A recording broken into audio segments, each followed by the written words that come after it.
నమస్కారం సిటీ వార్తలకు స్వాగతం. ముందుగా ముఖ్యాంశాలు. గంజాయి బెట్టింగ్ బ్యాచ్లకు విగ్రహాలు పెట్టడం ఏంటి? రౌడీజం చేయమని జగన్ మార్గదర్శనం చేయడంపై సీఎం చంద్రబాబు ఆగ్రహం.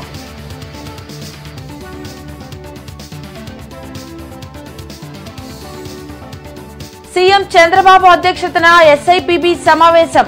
19 సంస్థల ప్రతిపాదనలపై చర్చ.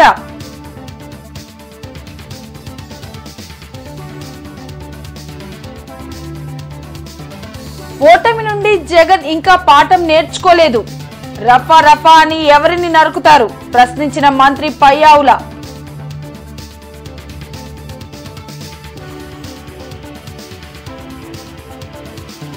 సూపర్ 6 పథకాల అమలుకు రిబ్బన్ కటింగ్ చేయకుండానే అమలు చేశామని సీఎం చంద్రబాబు ఎలా ప్రకటిస్తారు? మాజీ సీఎం జగన్ ధ్వజం.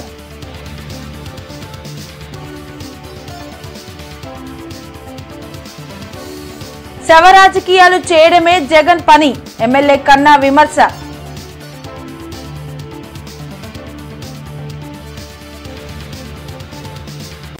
రాష్ట్రంలో ఒకవైపు యోగాంధ్ర కార్యక్రమాలు జరుగుతుంటే వైసీపీ శ్రేణులు రఫా రఫా అంటూ ప్లకార్డులు ప్రదర్శిస్తూ హత్య రాజకీయాలను ప్రోత్సహించడం దుర్మార్గమని సీఎం చంద్రబాబు మండిపడ్డారు. వెలగపూడి సచివాలయంలో ముఖ్యమంత్రి చంద్రబాబు మీడియాతో మాట్లాడారు. గంజాయి బెట్టింగ్ బ్యాచ్ రౌడీలకు విగ్రహాలు పెట్టడం ఏంటని ధ్వజమెత్తారు. పల్నాడులో మాజీ సీఎం జగన్ పోలీసుల నిబంధనలను అతిక్రమించి పర్యటించడం కరెక్ట్ కాదన్నారు. హింసను ప్రోత్సహించి పోలీసులపై నిందలు మోపుతారా అని ప్రశ్నించారు. నేరస్తులతో రాజకీయాలు చేయాల్సిన దుస్థితి రావడం ఆవేదన కలిగిస్తుందన్నారు. రౌడీయిజం చట్ట వ్యతిరేక కార్యకలాపాలకు పాల్పడేవారిని వదిలేయాలా అని చంద్రబాబు నిలదీశారు. భవిష్యత్తును తీర్చిదిద్దే నాయకుల గురించి ప్రజలు ఆలోచన చేయాలని కోరారు. చంపేస్తే కూడా సినిమాలో చూపిస్తారు కదా, సినిమాలో మనుషులు చంపుతారు కదా, చంపితే తప్పేటి అంటే ఇంక ఏంటి? నేను రేపు చేసినా చంపలేదు, తప్పలేదు, మా బాబాయిని లేపేసినా తప్పులేదు, నువ్వు అడగడానికి అంటే ఎక్కడికి పోతున్నా మనం? నేను ఏమైనా చేస్తా, మీరు అడగకూడదంటే దాన్ని ఏమనాలండి? ఉత్తరమైనటువంటి మనస్తత్వాలు ఉండే వ్యక్తులు అమరుగా ఉంటారు. ఎప్పుడన్నా చూశారు ఈ పోకడు? ఈ రాష్ట్రంలో దేశంలో ఏ రాజకీయ నాయకుడైనా, ఏ రాజకీయ పార్టీ ఇలాంటి ఒరవడు ఉందా? అందుకే క్రిమినల్స్ ఎప్పుడు కూడా క్రిమినల్ బ్రెయిన్స్ పనిచేస్తూనే ఉంటాయి. వాళ్ళు నరికేస్తాం, చంపేస్తాం, రప్ప ఇలాంటి గంగ జాతరలో బలి ఇచ్చేస్తాం. సముద్రంలో కలిసే నీటి వాడకంపై సమస్య సృష్టించడం ఎంతవరకు సమంజసమని చంద్రబాబు ప్రశ్నించారు. ఏపీ, తెలంగాణ ఎవరి శక్తి మేరకు వాళ్లు ప్రాజెక్టులు కట్టుకుందామని సూచించారు. గత నెల 21 నుంచి ఈ నెల 21 వరకు యోగా కార్యక్రమాలు నిర్వహిస్తున్నామని, యోగాంధ్ర కోసం 2 కోట్ల మందిని టార్గెట్గా పెట్టుకుంటే లక్షానికి మించి రిజిస్ట్రేషన్లు వచ్చాయన్నారు. యోగా డేని సెలబ్రేట్ చేయడమే కాకుండా రాష్ట్రం మొత్తం దీన్ని కంటిన్యూగా ఆఫ్లైన్ ఆన్లైన్ ట్రైనింగ్ ఇచ్చి తద్వారా ఆంధ్రాలో యోగా అనేది మన జీవితంలో ఒక భాగం కావాలనేది నా ఆలోచన. అది కాలేజెస్ కావచ్చు, లేకపోతే స్కూల్స్ కావచ్చు. 9th క్లాస్ నుంచి పిల్లల్లో గాని ప్రతిరోజు ఒక 10 నిమిషాలు మెడిటేషన్ చేసి కాన్సంట్రేషన్ పవర్ పెంచుకోగలిగితే వండర్స్ చేసే అవకాశం ఉంటుంది. అదే మరి ప్రశాంతంగా కూడా ఉంటాయి. దీన్ని ఏ విధంగా తీసుకుపోవాలనో ఇవన్నీ అనుభవాలు చూసిన తర్వాత భవిష్యత్తులో ఆఫ్లైన్ ఆన్లైన్ ట్రైనింగ్ కూడా ఇస్తాం. అదే మరి కోర్సెస్ కూడా కండక్ట్ చేస్తాం. దీన్ని లాజికల్ గా తీసిపోయే వరకు దీని మీద శ్రద్ధ పెడతాం. జగన్మోహన్ రెడ్డి పర్యటన పల్నాడుపై యుద్ధానికి వచ్చిన చందంగా ఉందని సత్తెనపల్లి ఎమ్మెల్యే మాజీ మంత్రి కన్నా లక్ష్మీనారాయణ ధ్వజమెత్తారు. కన్నావారి తోటలోని ఎమ్మెల్యే గృహంలో ఏర్పాటు చేసిన మీడియా సమావేశంలో కన్నా లక్ష్మీనారాయణ మాట్లాడారు. రెంటపాలలో శివనాగమల్లేశ్వరరావు బెట్టింగ్ వలని చనిపోయారనే విషయం క్లియర్ గా చెప్పానన్నారు. ఓదార్పు కోసం వెళ్లావా, పల్నాడుపై యుద్ధానికి వెళ్లావా అని ప్రశ్నించారు. ప్రజలు జగన్ కు బుద్ధి చెప్పినా తన ప్రవర్తనలో మార్పు రాలేదని దుయ్యబట్టారు. పోలీసులు వేధించడం వల్లనే నాగమల్లేశ్వరరావు చనిపోయారని అసత్యాలు ప్రచారం చేస్తున్నారని మండిపడ్డారు. జగన్ పర్యటన వలన పొలసాని జయవర్ధన్ రెడ్డి, సింగయ్య చనిపోయారని అన్నారు. ర్యాలీలో చనిపోయిన వారిని ఆగి చూసే సమయం కూడా నీకు లేదా అని ప్రశ్నించారు. కమ్మవారి గురించి జగన్మోహన్ రెడ్డి మొసలి కన్నీరు కార్చడం విడ్డూరంగా ఉందని అన్నారు. శాసనసభలో ప్రజాస్వామ్యాన్ని అపహాస్యం చేసి జగన్మోహన్ రెడ్డి పైశాచిక ఆనందం పొందారని విమర్శించారు. నువ్వే బాధ్యత వహించాలి. నేను అడుగుతున్నా జగన్మోహన్ రెడ్డి, ఎప్పుడో 13 నెలల క్రితం బెట్టింగుల్లో చచ్చిపోయిన ఆయన చూడటానికి వెళ్ళిన నువ్వు నీ ర్యాలీలో చనిపోయిన వాళ్ళని ఒక్క క్షణం ఆగి పరామర్శించి వాళ్ళని హాస్పిటల్లో చేయించేటువంటి సమయం కూడా నీకు లేదా అని నేను అడుగుతున్నా. నీకు ఇచ్చిన సమయం ఎంత? నిన్న నువ్వు తీసుకున్న సమయం ఎంత? ఏదైనా పోలీసులు ఇచ్చిన సమయంలో నేను ర్యాలీ పూర్తి చేసుకోవాలని హడావుడిగా వెళ్ళానని నన్ను అనుకుంటే నువ్వు ఇచ్చిన షెడ్యూల్ ఏంటి? నీ వల్ల నీ యుద్ధానికి బయలుదేరినటువంటి నీ అరాచక ర్యాలీ వల్ల 2 ప్రాణాలని బలికొన్నావు. కనీసం వాళ్ళ కుటుంబాలకు నువ్వేం చెప్తావో మరి వాళ్ళ ఒక్క మాట కూడా నీ నోటి నుంచి వచ్చినటువంటి సందర్భం దాని గురించి లేదు అని అడుగుతా ఉన్నాను. దానికి నువ్వేం చెప్తావు, వాళ్ళ కుటుంబాలకు ఏం చెప్తావు అని అడుగుతా ఉన్నాను. రౌడీలను సమీకరించి రాష్ట్రాన్ని జగన్ భయపెట్టాలనుకుంటున్నారా అని మంత్రి పయ్యావుల కేశవ్ ప్రశ్నించారు. వెలగపూడి సచివాలయంలో మంత్రి పయ్యావుల కేశవ్ మీడియాతో మాట్లాడారు. ఏడాది క్రితం చనిపోయిన వ్యక్తి కుటుంబానికి ఇప్పుడు పరామర్శ ఏంటని నిలదీశారు. గత 5 ఏళ్లలో వైసీపీ చేసిన అరాచకాలను తట్టుకోలేకనే ఎన్నికల్లో ప్రజలు ఆ పార్టీని రఫరఫా నరికారన్నారు. వైసీపీ నాయకుల తిరుగుబాటు కూటమి ప్రభుత్వంపై కాదని ప్రజలపైనేనని స్పష్టంగా అర్థమవుతుందని మంత్రి పయ్యావుల వ్యాఖ్యానించారు. ఉన్నటువంటి రౌడీల్ని, బ్లేడ్ బ్యాచ్ల్ని, గంజాయి బ్యాచ్ల్ని, బెట్టింగ్ బ్యాచ్ల్ని, అన్ని బ్యాచ్ల్ని సమీకరించేటువంటి ప్రయత్నం చేస్తున్నాడు జగన్మోహన్ రెడ్డి గారి ఈ పర్యటనల ద్వారా. ప్రజల కోసమో, ప్రజల సంక్షేమం కోసమో, ప్రజల బాగోగుల కోసమో, ప్రభుత్వం మీద ఒత్తిడి తెచ్చేదానికోసమో కాదు. రప్ప రప్ప నరుకుతామా? ఈ సినిమా కాదయ్యా జగన్మోహన్ రెడ్డి గారి, సినిమా కాదు, డెమోక్రసీ. కానీ మీ భాషా భావం, మీ మనసులో ఏ రకమైన ఆలోచనలు ఉన్నాయనేది బయటపడతా ఉంది. కరెక్ట్గా సంవత్సరం కూడా కాల ప్రజాస్వామ్యంలో అరాచక పాలనని రప్ప రప్ప నరికేసి ప్రజలు. గుంటూరు తూర్పు నియోజకవర్గంలో మౌలిక వసతుల కల్పనే లక్ష్యంగా అభివృద్ది పనులకు ఎమ్మెల్యే నసీర్ అహ్మద్ శ్రీకారం చుడుతున్నారు. శ్రీనగర్ కాలనీలో సీసీ రోడ్ల నిర్మాణంకు mayor Kovelamudi Ravindra, deputy mayor Sajjila, TDP నాయకులు మద్దిరాల మేనలతో కలిసి భూమి పూజ చేశారు. గత 5 ఏళ్లలో తూర్పు నియోజకవర్గం అభివృద్దికి నోచుకోలేదని, కూటమి ప్రభుత్వం అధికారంలోకి వచ్చాక ప్రజా సమస్యలను గుర్తించి వాటిని పరిష్కరించేందుకు చర్యలు తీసుకుంటున్నామని ఎమ్మెల్యే, మేయర్ చెప్పారు. కేంద్ర సహాయ మంత్రి పెమ్మసాని చంద్రశేఖర్ కార్పొరేషన్ పరిధిలో ఫ్లైఓవర్ల నిర్మాణంకు పర్మిషన్లు, నిధులు సమీకరిస్తున్నారని తెలిపారు. ఈరోజు ప్రజలందరి దృష్టి కూడా అభివృద్ధి వైపు, సంక్షేమ వైపు ముందుకు సాగుతున్నటువంటి తరుణంలో గుంటూరు నగరంలో కూడా పెద్ద ఎత్తున అభివృద్ధి కార్యక్రమాలు చేస్తూ ఉన్నాం. దాదాపు 25 కోట్ల రూపాయలతో ఈ ప్రాంతంలో 8 నెలల్లోనే అభివృద్ధి కార్యక్రమాలు ప్రారంభించి, గతంలో ఎప్పుడు పట్టించుకున్నటువంటి ప్రాంతాలు, మురికివాడలతో సహా, ఏదైతే అన్ఐడెంటిఫైడ్ స్లమ్స్తో సహా మెయిన్ ప్రధాన ఏరియాల్లో శానిటేషన్తో పాటు డ్రైనేజ్ సిస్టమ్ని మెరుగుపరచడానికి అనేక రకాలుగా అభివృద్ధి ప్రణాళికతో ముందుకు సాగుతూ ఉన్నాం. మెరుగైనటువంటి పరిపాలనతో పాటు ప్రజలకు కావాల్సినటువంటి ప్రతి ఒక్క కార్యక్రమాన్ని దృష్టిలో పెట్టుకొని తప్పకుండా నిధుల కొరత లేకుండా గౌరవ ముఖ్యమంత్రి గారు తీసుకున్నటువంటి నిర్ణయం ఏదైతే స్థానిక సంస్థలను మరింత బలోపేతం చేసేటువంటి దిశగా వాటికి సంబంధించినటువంటి నిధుల్ని వాటికే ఉపయోగించేటువంటి విధంగా ముఖ్యమంత్రి గారు తీసుకున్నటువంటి నిర్ణయంలో భాగంగా ఈరోజు గుంటూరు నగరంలో ప్రతి వాడవాడ కూడా అభివృద్ధి పరిగెత్తా ఉంది. అతి తొందరలో గుంటూరుని బ్రహ్మాండంగా తీర్చిదిద్దే విధంగా గౌరవ కేంద్ర మంత్రివర్యులు పార్లమెంట్ సభ్యులు పెమ్మసాని చంద్రశేఖర్ గారు, అట్లాగే గౌరవ ఎమ్మెల్యేస్ నజీర్ అహ్మద్ గారు, మాధవి గారు, రామాంజనేయులు గారు ముగ్గురు కూడా ఈ గుంటూరు ఒక అభివృద్ధి సమూల మార్పు చేయాలని కంకణం కట్టుకొని అభివృద్ధిలో భాగంగా వివిధ రకాలైన కార్యక్రమాలు, కమ్యూనిటీ హాల్స్ కూడా ఈస్ట్లో కూడా 2-3 రోజుల్లో ఓపెన్ చేయబోతున్నారు నజీర్ గారు. వీటన్నిటిని ముఖ్యం ఏంటంటే ప్రజలకి ఏమైతే కనీస వసతులు కల్పించాలనే ఉద్దేశంలో SC community hall Guntur Mangaldas నగర్లో రేపు ఎల్లుండి కార్యక్రమం కూడా చేపడుతున్నారు. ఓపెనింగ్ కార్యక్రమాలు ఇవన్నీ కూడా ప్రజలకు అందుబాటులోకి తెచ్చి వాళ్ళకి ఎటువంటి వ్యయభారం లేకుండా పేదలను ఆదుకునే ఉద్దేశంలో గౌరవ ముఖ్యమంత్రి వర్యులు చంద్రబాబు నాయుడు గారు పరిపాలనని. ముఖ్యమంత్రి చంద్రబాబు అధ్యక్షతన రాష్ట్ర పెట్టుబడుల ప్రోత్సాహక మండలి సమావేశం జరిగింది. వెలగపూడి సచివాలయంలో నిర్వహించిన ఈ సమావేశంలో 19 సంస్థల పెట్టుబడులకు సంబంధించిన ప్రతిపాదనలపై చర్చించారు. 28,546 కోట్ల పెట్టుబడుల ద్వారా 30,270 మందికి ఉద్యోగ, ఉపాధి కల్పన అంచనాలకు ఎస్ఐపిబి ఆమోదం తెలిపింది. డైవర్షన్ పాలిటిక్స్ లో భాగంగా వైసీపీ శ్రేణులు నాయకులపై కూటమి ప్రభుత్వం తప్పుడు కేసులు పెట్టి వేధించినా భయపడేది లేదని మాజీ సీఎం జగన్ అన్నారు. తాడేపల్లిలోని క్యాంప్ కార్యాలయంలో మాజీ సీఎం జగన్ మీడియాతో మాట్లాడారు.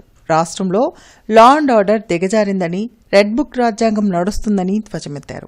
ప్రతిపక్ష నేత రాష్ట్రంలో పర్యటిస్తే చంద్రబాబుకు ఎందుకు అంత భయమో అర్థం కావడం లేదన్నారు.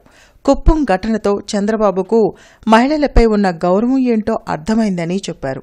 అధికారంలోకి రాకముందు ప్రజలకు ఇచ్చిన హామీల గురించి మాట్లాడితే నాలిక మందం అంటూ సీఎం చంద్రబాబు బెదిరింపులకు పాల్పడటం కరెక్ట్ కాదన్నారు. సినిమా డైలాగులతో ప్లకార్డులు ప్రదర్శిస్తే కూడా తప్పుపడతారా అని జగన్ అన్నారు. సినిమా డైలాగులు పెట్టినా కూడా తప్పేనా? అసలు డెమోక్రసీలో ఉన్నామా, డెమోక్రసీలో లేమా స్వామి మనం? ఇది నాకు అర్థం కాదన్నా. అంటే పుష్ప సినిమా డైలాగులు పెట్టినా తప్పే, పుష్ప ఫోటోలు పెట్టినా తప్పే, గడ్డ మిట్టనే తప్పే, గడ్డ మిట్టనే తప్పే. ఏంది స్వామి ఇది? ఏ ప్రపంచంలో ఉన్నాము? ఇదంతా డెమోక్రసీలో ఉన్నామా, డెమోక్రసీలో లేమా? రప్ప ఏం జాతరలోది? గంగమ్మ జాతరలో ఏం పొట్టేలు తల నరికినట్ట రప్ప నరుకుతాను. మంచిది కదా. Vasireddy Venkatadri institute of technology కళాశాల స్నాతకోత్సవ వేడుకలను ఘనంగా నిర్వహించారు. ముఖ్య అతిథులుగా ఆంధ్రప్రదేశ్ ఉన్నత విద్యామండలి chairman professor K Madhumurthy, VVIT విశ్వవిద్యాలయ ఛాన్సలర్ వాసిరెడ్డి విద్యాసాగర్ పాల్గొన్నారు. వివిఐటి యూనివర్సిటీలో గ్రాడ్యుయేషన్ సెరమనీ ఘనంగా నిర్వహించారు. ఈ స్నాతకోత్సవ వేడుకలో క్లాస్ ఆఫ్ 2025కు ఉత్తమ ప్రతిభ కనబర్చిన 11 మంది విద్యార్థులకు బంగారు పతకము, ప్రశంసా పత్రాలతో పాటు 1195 మంది పట్టభద్రులకు డిగ్రీలు ప్రదానం చేశారు. ఈ సందర్భంగా 2021-2025 విద్యా సంవత్సరానికి గాను అత్యుత్తమ ప్రతిభ కనబర్చిన కళాశాల టాపర్గా నిలిచిన విద్యార్థిని పరచూరి బిందు రేణుకకు వాసిరెడ్డి వెంకటాద్రి బంగారు పతకాన్ని ముఖ్య అతిథి ప్రొఫెసర్ కె మధుమూర్తి అందజేశారు. ఈ సందర్భంగా ప్రొఫెసర్ కె మధుమూర్తి, వాసిరెడ్డి విద్యాసాగర్ మీడియాతో మాట్లాడారు. ప్రతి విద్యార్థి డిగ్రీ పట్టా వెనుక ఎంతో మంది విద్యార్థుల తల్లిదండ్రుల త్యాగాలు ఉంటాయని చెప్పారు.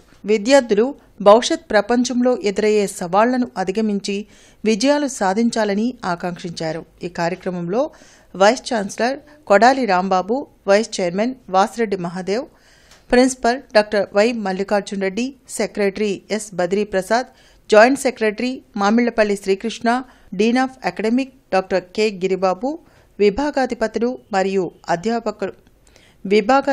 మరియు అధ్యాపకులు పాల్గొన్నారు.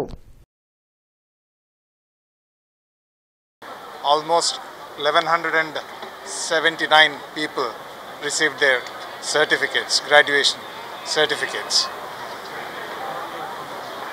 ఈ సందర్భంగా చాలా చక్కగా ప్లాన్ చేసి ప్రోగ్రామ్ కండక్ట్ చేశారు. వివిఐటి చాలా అభివృద్ధిలోకి రాబోతుంది. ప్రైవేట్ యూనివర్సిటీ కింద ఎస్టాబ్లిష్ చేసినాక చాలా ప్రోగ్రెస్ చూపిస్తూ ఉన్నారు. You could see that there are a lot of constructions coming up and new laboratories being established. దీనికి తోడు AP state council for higher education తరఫున కూడా we are trying to amend the Private Universities Act and trying to bring in a unified Universities Act for all the universities, state universities as well.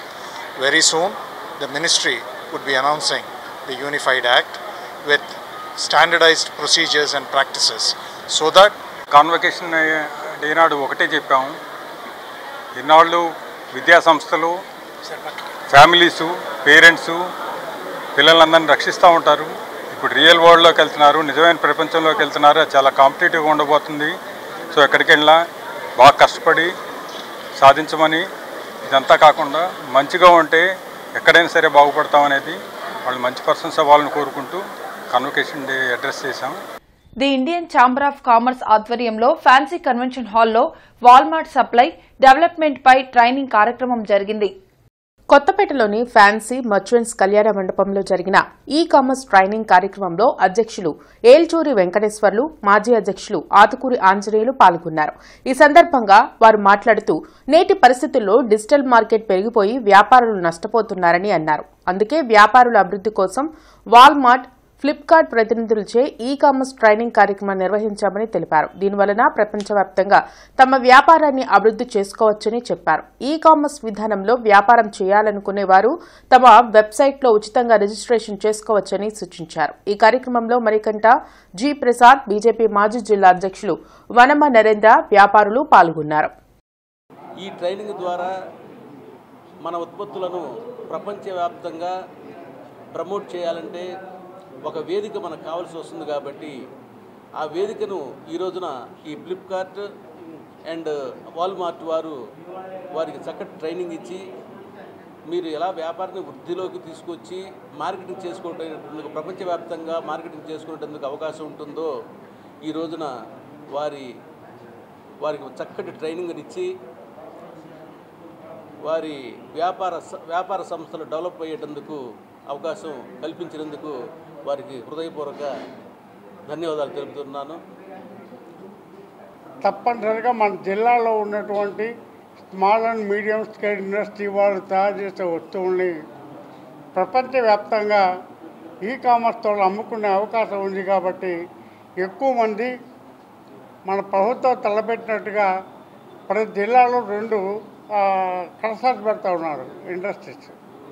దాంట్లో స్థలం తీసుకొని smart scale industry పెట్టి వస్తువు తయారు చేసి ప్రపంచవ్యాప్తంగా వాల్మార్ట్ ద్వారా కానీ మరో ద్వారా కానీ అమ్ముకునే దానికి అవకాశం ఉంది. కాబట్టి మన జిల్లాలో ఉండేటువంటి వ్యాపార వర్గాలు కానీ ఛాంబర్ ఆఫ్ కామర్స్ మెంబర్స్ కానీ కొత్తగా స్మార్ట్ స్కేల్ ఇండస్ట్రీ పెట్టి ఈ కామర్స్ ద్వారా ఈ ట్రైనింగ్ ద్వారా లాభం పొందని చెప్పి మనం చేస్తాం. సో 2.0 వర్షన్ కింద 2 lakhs MSMEస్ని మనం ఫ్లిప్కార్ట్, వాల్మార్ట్ వృద్ధితో ఇంప్లిమెంటేషన్ అయ్యి టైఅప్ కింద సో లోకల్లో ఉన్న MSMEస్ గ్రోత్ కోసం సక్సెస్ఫుల్గా ఈ వాల్మార్ట్ సప్లై డెవలప్మెంట్ ప్రోగ్రామ్ అనేది కనిపెట్టింది. ఈ సప్లై డెవలప్మెంట్ ప్రోగ్రామ్ వల్ల సో బిజినెస్ ఫండమెంటల్స్ ఏంటి, CBT ఏంటి, క్రాస్ బోర్డర్ ట్రైనింగ్ ఏంటి, అసలు నార్మల్ పీపుల్కి ఒక బిజినెస్ చేసే వాళ్ళకి ఏ అవగాహన లేకపోయినా సరే ఈ కోర్స్ వల్ల వాళ్ళు బిజినెస్ ఎలా చేసుకోవచ్చు, ఈ కామర్స్ ఎలా సర్వైవ్ అవ్వచ్చు ఏంటి అనేది నేర్చుకున్నారు. రాహుల్ గాంధీ జన్మదిన వేడుకలు మాజీ ఎమ్మెల్యే మస్తాన్ వలీ కార్యాలయంలో ఘనంగా జరిగాయి. కేక్ కట్ చేసి పార్టీ శ్రేణులతో కలిసి మస్తాన్ వలీ సంబరాలు నిర్వహించారు. మతోన్మాదం నుంచి దేశ ప్రజలను కాపాడేందుకు రాహుల్ గాంధీ నిరంతరం పోరాటాలు చేస్తున్నారని చెప్పారు. కోవిడ్తో పాటు అనేక సమస్యల గురించి రాహుల్ గాంధీ ముందుగానే కేంద్రాన్ని హెచ్చరించారని తెలిపారు. ప్రజా సమస్యల పరిష్కారం కోసం కాంగ్రెస్ పార్టీ రాహుల్ గాంధీ నాయకత్వంలో పోరాటాలు కొనసాగిస్తుందని మస్తాన్ వలీ అన్నారు. దేశం పేద భారతదేశంగా ధనిక భారతదేశంగా విభజిస్తున్నారని చెప్పి దేశ ప్రధానమంత్రికి హెచ్చరించినటువంటి పరిస్థితి. ఎప్పుడు కూడా రాహుల్ గాంధీ గారి ఆలోచన విధానం తప్పు కాల. ఈ దేశంలో కరోనా టైంలో కానివ్వండి, దేశ ఆర్థిక పరిస్థితుల్లో కానివ్వండి, దేశ యుద్ధంలో ఏ విధంగా జాతి ఐక్యతంగా ఉండాలో ఆలోచన చేసినటువంటి గొప్ప దూరదృష్టి కలిగినటువంటి యువ నాయకుడు.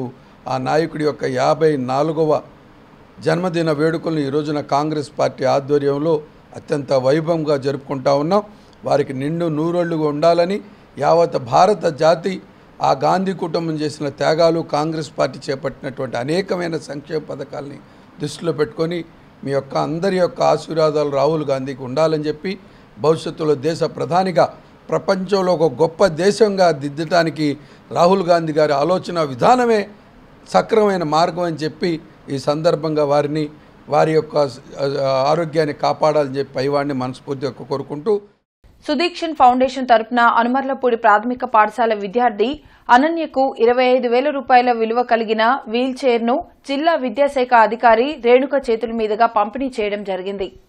అనన్యకు పుట్టుకతోనే కాళ్లు పనిచేయని కారణంగా నడవలేక పాఠశాలకు వచ్చేందుకు ఇబ్బంది పడటం చూసి HM Sudikshana foundation director Rachakonda రాజకుమారికి తెలియజేయడంతో సుదీక్షణ్ ఫౌండేషన్ తరపున పంపిణీ చేయడం జరిగింది.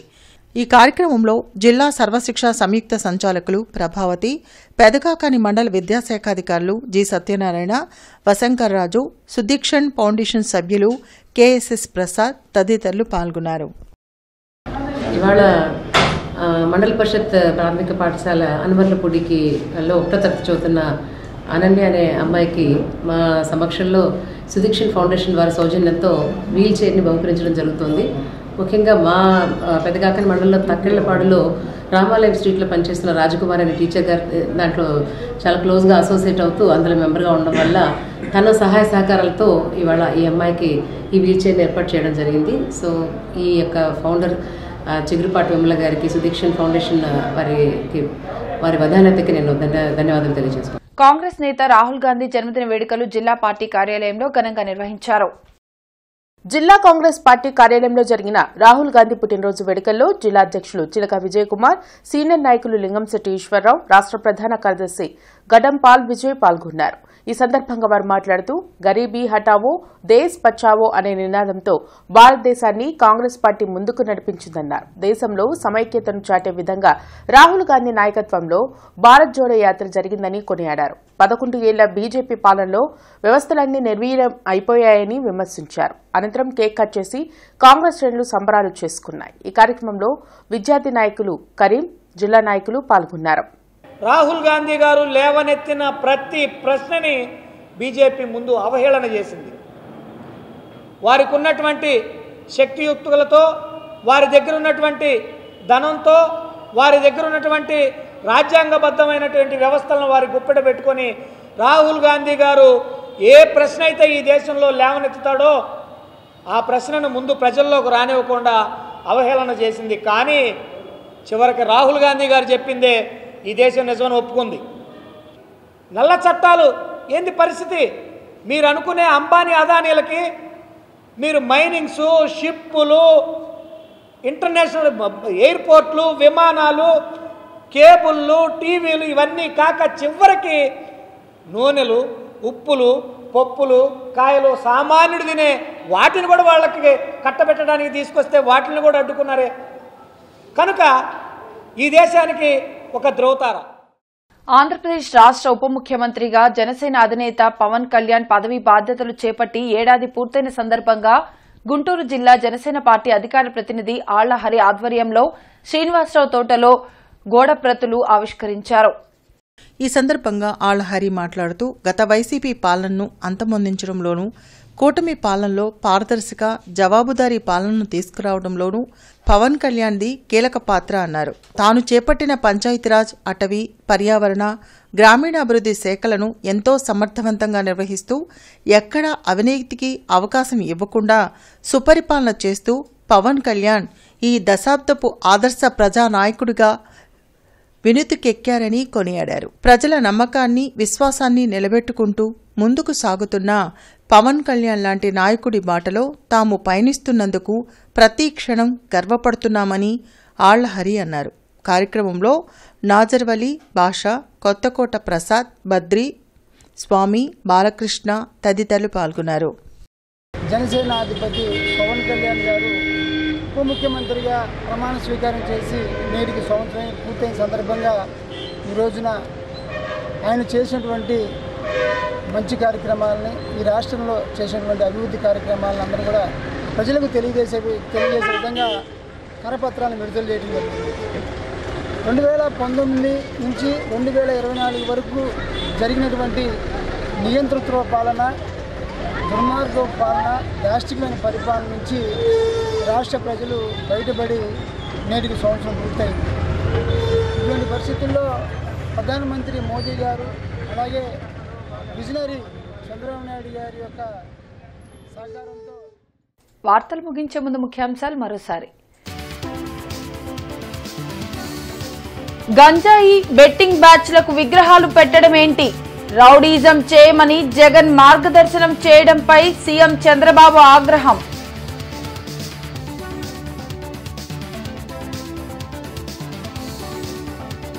సీఎం చంద్రబాబు అధ్యక్షతన ఎస్ఐపిబి సమావేశం.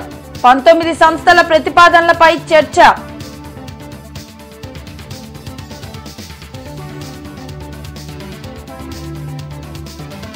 ఓటమి నుండి జగన్ ఇంకా పాఠం నేర్చుకోలేదు. రఫా రఫా అని ఎవరిని నరుకుతారు? ప్రశ్నించిన మంత్రి పయ్యావుల.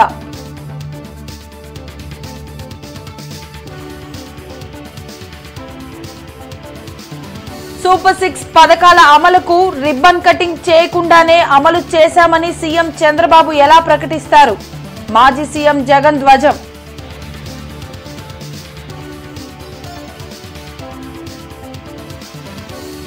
శవ రాజకీయాలు చేయడమే జగన్ పని ఎమ్మెల్యే కన్నా విమర్శ.